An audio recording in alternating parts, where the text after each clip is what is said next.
अच्छा, मैं अब ये बात करना चाहता हूँ कि हम अक्सर बात करते रहते हैं कि भाई हमने यहाँ इन्वेस्ट किया, यहाँ प्रॉफिट्स हो गए, आप यहाँ इन्वेस्ट करो, यहाँ प्रॉफिट्स हो गए। पर मैं बात करना चाहता हूँ कि हमने पिछले 25 30 40 सालों में क्या गलतियाँ की हैं इन्वेस्टमेंट्स में, रियल एस्टेट में, जहाँ हमें लॉसेस हुए। जैसे फॉर इंस्टेंस एक नेहरू प्लेस का ऑफिस एक अच्छा एग्जांपल है जहाँ हमारे लॉसेस हुए।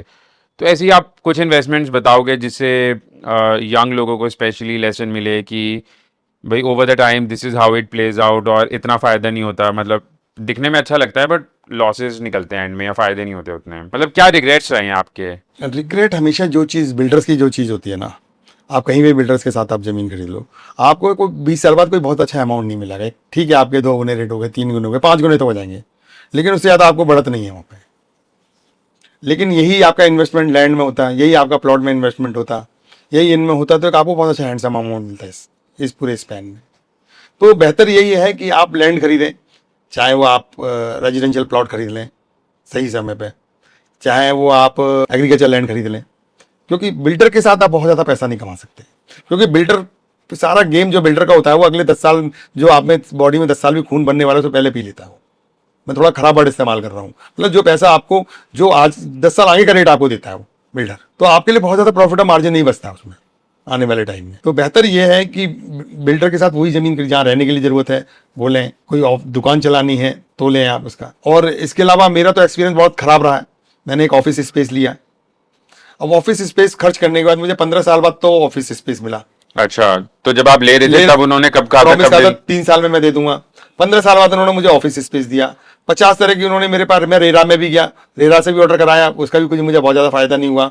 फिर उन्होंने मेरे को बहुत सी पेनल्टी बना दी। पेनल्टी फिर मैंने उनके लिए फाइट किया, मैंने उनसे उसके बाद, फिर उसके बाद बड़ी मुश्किल से उन्होंने मुझे कब्जा दिया।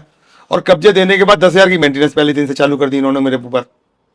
रेंट 10,000 रुपए की मेंटेनेंस शुरू कर दी, और मेंटेनेंस देने के बाद रेंट मुझे मिला 18,000 रुपए का सिर्फ, प्लस 10,000 रुपए मेंटेनेंस का, वो डायरेक्ट देता है मेंटेनेंस। तो मुझे इतना हैवी इन्वेस्टमेंट करने के बाद मुझे 18,000 मिल रहा है, तो वैल्यू भी नहीं बढ़ रही, तो मुझे फायदा क्या रहा? मुझे अल्टीमेटली बिल्डर फायदे मेरा 10,000 रुपए महीने अभी भी मेरे से ले रहा है वो, और ट्रांसफर कराने जाऊंगा उसके पैसे वो लेगा मेरे से, बहुत सी सारे पार्किंग चार्जेस, ये इलेक्ट्रिसिटी चार्जेस सारे एक्स्ट्रा मेरे से लेता है वो।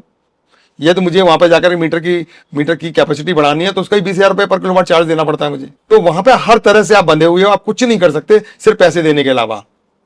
आप एक तरह के माफिया के चंगुल में आ चुके हो। मैं बहुत खराब वर्ड इस्तेमाल कर रहा हूँ। आपके पास कोई लिबर्टी नहीं बचती कि आप अपने आप कुछ करा पाए वहां पे। यदि कोई सामान भी आएगा उनकी परमिशन के बगैर नहीं है जा सकता, आप कंस्ट्रक्शन नहीं कर सकते उनकी परमिशन के बगैर। मतलब हर चीज के लिए परमिशन की जरूरत है उनके पास। तो एक आम आदमी के लिए बहुत मुश्किल है, डरता हुआ वहां पे काम करे वही आदमी कामयाब हो सकता है। अदरवाइज जिसमें थोड़ा बहुत भी आत्मसम्मान है उनके लिए काम करना बहुत मुश्किल काम। हर समय डिमोरलाइज करेंगे, ये मेंटेनेंस चार्ज दे दो, ये चार्ज दे दो, ये दो, 50 तरह के चार्जेस बना देते हो। थोड़े से भी आप इधर उधर करो। आप बिल्डिंग में कोई काम कराना हो तो उसकी अलग से परमिशन लो, उनके आप पैसे जमा कराओ। तो एक बार जाके बिल्डर के पास पहुंच गए तो उसके नौकर बन के रह गए, उसके मतलब पपट्स बन के रह गए, या उसकी ये समझ लो कि हमें पेमेंट इसको पे करना है जिंदगी भर। तो ये 15 साल इसने डिले कर दिया बिल्डर ने, तो कोई कोर्ट ने कोई आपको रिलीफ नहीं दी, रेरा ने कोई रिलीफ नहीं दी? रेरा की सुनता कोई नहीं है ना। रिलीफ तो रेरा कर देता कुछ ना कुछ, दो भाई ने इतने परसेंट है, तो कभी नहीं मिलते हो। आप चक्कर काटते रहो, कितने चक्कर काटोगे? या तो आप एनर्जी बहुत हो चक्कर काटने की तो ठीक है, आप और भी बहुत से काम होते हैं। एक आम आदमी क्या सोचा है, कितने चक्कर काटूंगा, चलो मैं तो नोएडा में रहता हूँ, ग्रेटर नोएडा कंट्रोल कर लूंगा, लेकिन जो बाहर से आ रहा है वो क्या करेंगे? तो ये पूरा गेम है। अब इस गेम को समझने की जरूरत है। मैं इसमें बहुत ज़्यादा लंबा जाना नहीं चाहता, क्योंकि मेरे बहुत ख़राब एक्सपीरियंस है इनके साथ, और एक बिल्डर के साथ नहीं है, मेरे 7 8 बिल्डरों के साथ बड़े ख़राब एक्सपीरियंस है। और मैं किसी को प्रेफर नहीं करता कि भाई इनके पास जाओ, इनसे चीज़ें लो। आप कोई लौटना है किसी को जिंदगी भर तो इनके पास जाए। नहीं तो बेस्ट है रेंट पे ही चलते रहो। नहीं, ऑफिस ये रेंट पे ले लो, मेंटेनेंस बहुत है, बाहर ले लो, जरूरी है इनके बिल्डर्स में लो, आईटी पार्क में लो आप। इनके अलग धंधे हैं इनके। मेंटेनेंस के नाम पे कोई एसी नहीं देते, कुछ भी नहीं देते, सिर्फ ये है कि आपको लिफ्ट दे दी है, सफाई कर दी है, टॉयलेट बना दिया, ये मेंटेनेंस है। बाहर ले लो। पार्किंग के भी पैसे लेते हैं। मुझे तो बिल्डरों ने बहुत कुछ ऑफर किया था, आपको क्लब भी देंगे, ये भी देंगे, वो भी देंगे, कुछ नहीं दिया आज तक इन्होंने मुझे। तो आज की डेट में बिल्डरों से डील करना बहुत मुश्किल काम है। बहुत रिसोर्सफुल हैं, पावरफुल इन सेंस की कानून कमजोर है, कानून की जेब में रहता है इसलिए ताकतवर है। कानून मजबूत हो तो ये तो डांस करें।